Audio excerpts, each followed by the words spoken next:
สบายดีทุกคนคลิปนี้นี่เฮาอย่างอยู่ก่อนเซลราสาเลยคือเก่าเนาะแต่ว่าอันสิพาไปเบิงหอพิพิธภัณฑ์กลางแจ้งอันของประเทศฟินแลนด์ที่ว่าเพิ่นท่านได้มีการ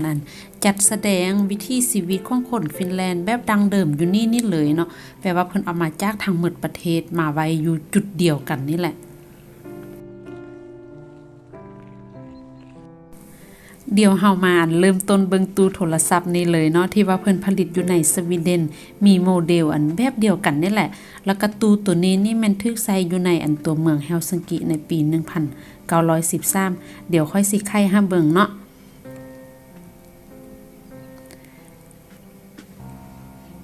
ใครเข้าไปเบิ่งแล้วทางไหนหั่นก็บ่มีหยังหั่นน่ะแต่ที่จริงมันยังถูกใช้งานอยู่เกาะนี้จนฮอดปี2007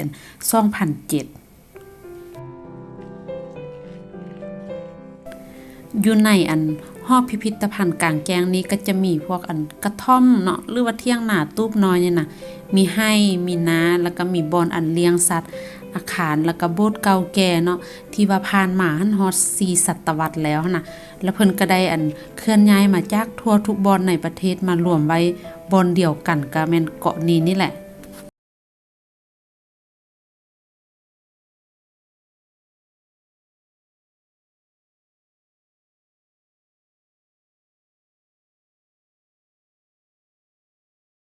แถวนี้นี่หั่นก็จะแม่นขังเก็บสินค้าเก่าแก่ที่ว่าถูกใช้งานในระหว่างปี1705ปี1800เนาะตามแบบฉบับของตาเวนตกเลย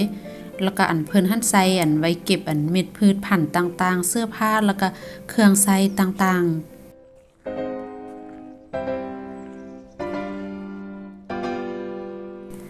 เดี๋ยวเฮาก็ไปย่างเลาะเบิงเนาะมาเห็นทำอิฐก็บ่คิดว่าสิมีแบบนี้นี่อยู่ฟินแลนด์หั่นน่ะแปลกตาดีเลยมาเลาะอ่านข้อมูลที่ว่าเพิ่นมีให้แต่ละจุดเลยแต่ละบอนจะมีให้แล้วก็มี3ภาษาให้พร้อมเลยเนาะภาษาฟินแลนด์ภาษาสวีเดนแล้วก็มีภาษาอังกฤษพร้อมคือเฮาเห็นอยู่ซันถึงสุดของอาคารตัวนี้นี่นะแม่นเพิ่นเอาไว้เป็นบอนนอนในฤดูร้อน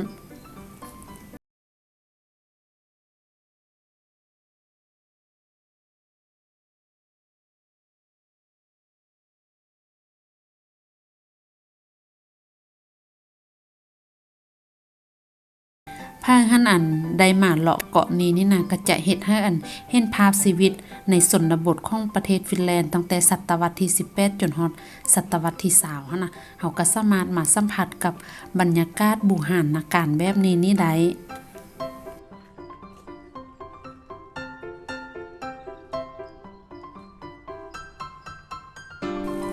เดี๋ยวนี้นี่ค่อยหันสิพาไปย่างเบื้องกงกันข้ามกับขังสินค้าวางกีแถวเบิงมาเนาะแถวนี้ก็จะเป็นเหือนที่ว่าเพิ่นสร้างในปี1855ปี1884หั่นน่ะได้มาจากภูมิภาคของฟินแลนด์นี่แหละที่ว่าแพ้สงครามโลกครั้งที่2ให้กับโซเวียตอาคารนี้นี่จะมีต้นกำเนิดหันมาจากประเทศรัสเซียทางตอนเหนือ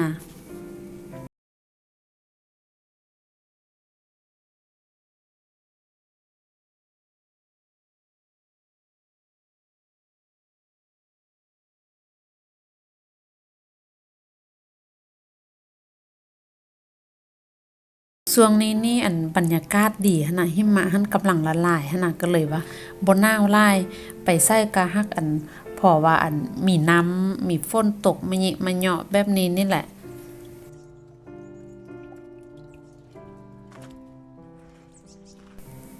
พิพิธภัณฑ์แห่งชาติกลางแจ้งของฟินแลนด์ในเกาะนี้นี่น่ะแม่นได้ถูกสร้างขึ้นก่อนสงครามโลกครั้งที่1ในเวลานั้นหั่นฟินแลนด์หั่นน่ะเป็นส่วนหนึ่งของประเทศรัสเซียแล้วก็มันถูกค้นพบในปี1909เนาะเกาะนี้นี่แม่นแสดงให้เห็นประวัติศาสตร์ในอดีตของคนฟินแลนด์ที่ว่าเพิ่นได้สะสมอาคารเก่าแก่หั่นน่ะหลายกว่า80แห่งหั่นน่ะจากทั่วทุกบอนภายในประเทศเนาะเขาเจ้าจึงเอิ้นเกาะนี้ว่าRural Finland in Miniature ที่ว่ามีความหมายว่าชนบทในฟินแลนด์แบบย่อส่วนภายที่ว่ามาเลาะเกาะนี้นี่ก็จะมีความรู้สึกว่าเฮาหันกลับมาย้อนยุคมาเบิ่งความเป็นอยู่ในอดีตของคนฟินแลนด์ก่อนจะมีการพัฒนามาฮอดปัจจุบันนี้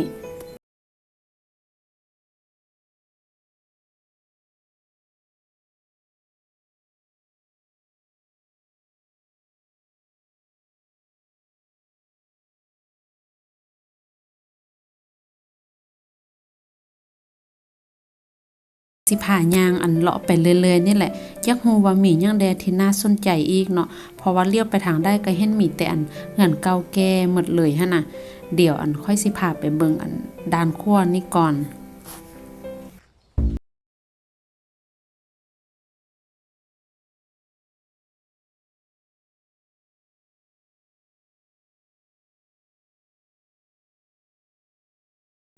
อันนี้นี่ก็จะแม่นบอนไว้อันเหือไม้เก่าแก่เนาะเดี๋ยวเฮาก็ย่างเข้าไปเบิ่งเลยตามอันเบิ่งสภาพนี่ก็ฮักยังดีอยู่เนาะแต่เพิ่นบ่อนุญาตให้จับให้เข้าไปเบิ่งยังเลยมีแต่ได้อันเยี่ยมเบิ่งแบบนี้นี่แหละ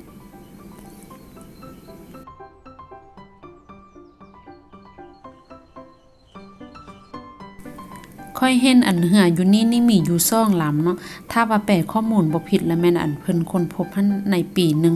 1800เนาะแล้วก็อันแม่นเหืออันของโบสถ์อันนี้นี่จะแม่นเหือลำที่2เขาเจ้าจะมักใช้ในการเดินทางไปโบสถ์ในฤดูร้อนเพิ่นว่าจะมีการอันแชร์กันหลายๆคนขี่เป็นนำกันเนาะแล้วก็จะมีการแข่งขันเหือก็คือกับบ้านเฮานี่แหละตัวนี้นี่จะเป็นเหือใหญ่ที่สุดเลยที่ว่าเพิ่นว่าสามารถรองรับคนมาได้ฮอด100 คน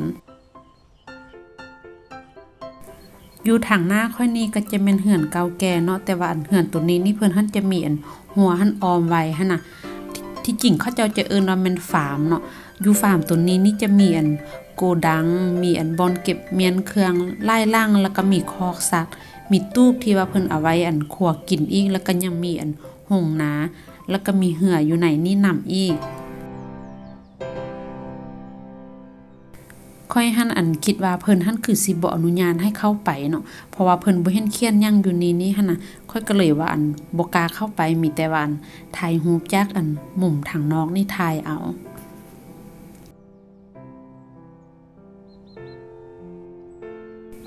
อยู่ทางหน้าอันเบื้องขวามือของค่อยนี่จะแม่นหอพิพิธภัณฑ์เนาะถ้าว่าไผที่ว่าอยากเข้าไปเบิ่งทางไหนหั่นน่ะจะต้องได้ซื้อปีเข้าไปเบิ่ง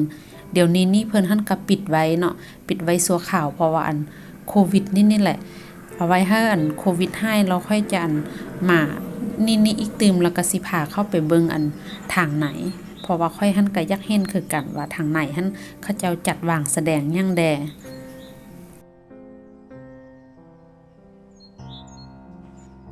โตอันอาคารอยู่ทางหน้านี่น่ะเพิ่นจะเอิ้นเป็นอัน Little Helsinki เนาะที่ว่าอันทึกจำลองในศตวรรษที่19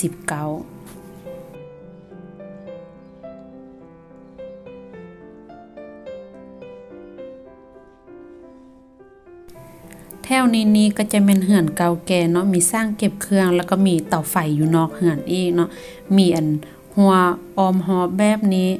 แล้วก็เหือนไม่ยังกะอันแบบยังคงความเก่าแก่ไว้อยู่หั่นน่ะ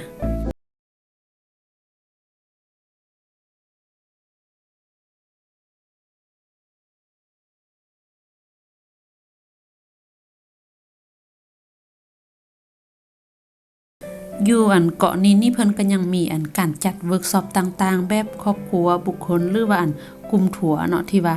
มาเที่ยวเพิ่นก็ยังมีให้บริการถ้าผู้ใดที่ว่าสนใจอยากรู้รายละเอียดเรื่องราวแท้ๆแล้วก็แม่นซื้อปีแล้วเพิ่นก็จะมีไกด์นำเที่ยวพาไปเที่ยวชมพร้อมอธิบายข้อมูลละเอียดต่างๆแบบสุดๆเลยหั่นน่ะความละเอียดหั่นน่ะ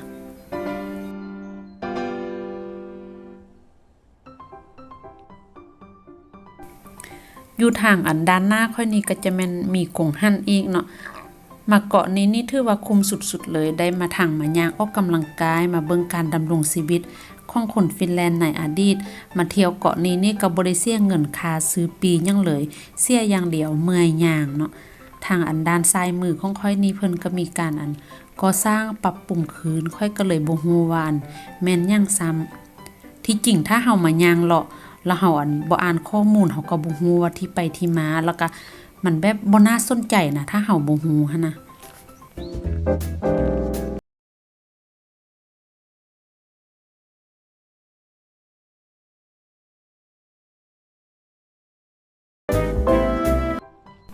ตัวอันอาคารสีแดงนี่จะแม่นโบสถ์เก่าแก่ที่สุดในพิพิธภัณฑ์กลางแจ้งเนาะแต่ว่ายังถูกใช้งานโดยเฉพาะในฤดูร้อนจะถูกใช้เป็นสถานที่แต่งงาน มื้อนี้นี่ค่อยก็มาย่างเลาะนี่ก็อันเกือบฮอด4ชั่วโมงแล้วหั่นน่ะยังบ่ค่อยเลยยังบ่ไปฮอดไส้เนาะแต่ก็ว่าอันคิดว่าสิพาอันย่างไปอันเรื่อยๆนี่แหละเห็นหยังแล้วก็สิได้เก็บภาพมาอันฝากทุกคนก่อนเนาะเพราะว่าบุนึงย่างไปแล้วฮอดทางออกแล้วค่อยเกษียณได้กลับบ้านเลยหั่นน่ะ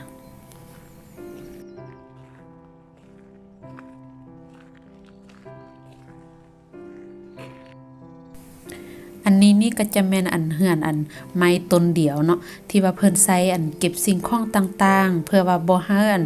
ตัวมีแล้วก็ตัวมาปลานี่มาเอาได้หั่นน่ะถูกสร้างขึ้นในช่วงอันปี1800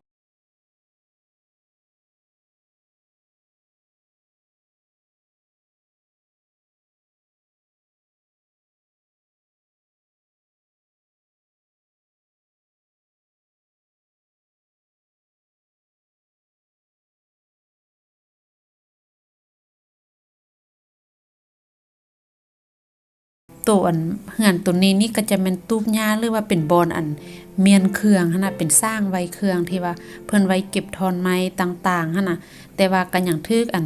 ใช้เป็นที่อยู่อาศัยในช่วงที่ว่าเขาเจ้าหั่นอันมาเฮ็ดให้อัน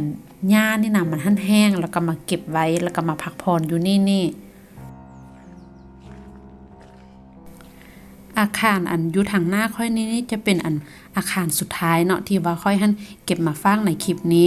มันหั่นถูกสร้างขึ้นในปี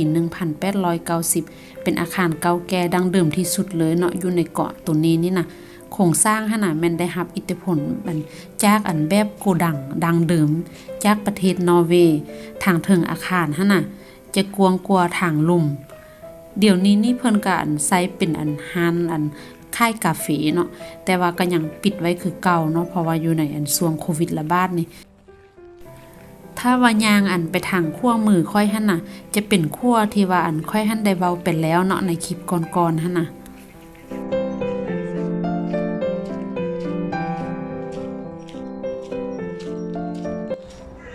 เดี๋ยวสิได้ขออนุญาตจบคลิปนี้ก่อนเด้อสุดท้ายนี้ไผที่สนใจเกี่ยวกับการท่องเที่ยววัฒนธรรมวิถีชีวิตอยู่ฟินแลนด์ฝากช่วยกดติดตามกดไลค์กดแชร์2นี้ให้เด้อขอบใจที่ติดตามรับชมแล้วพบกันใหม่ในคลิปต่อไป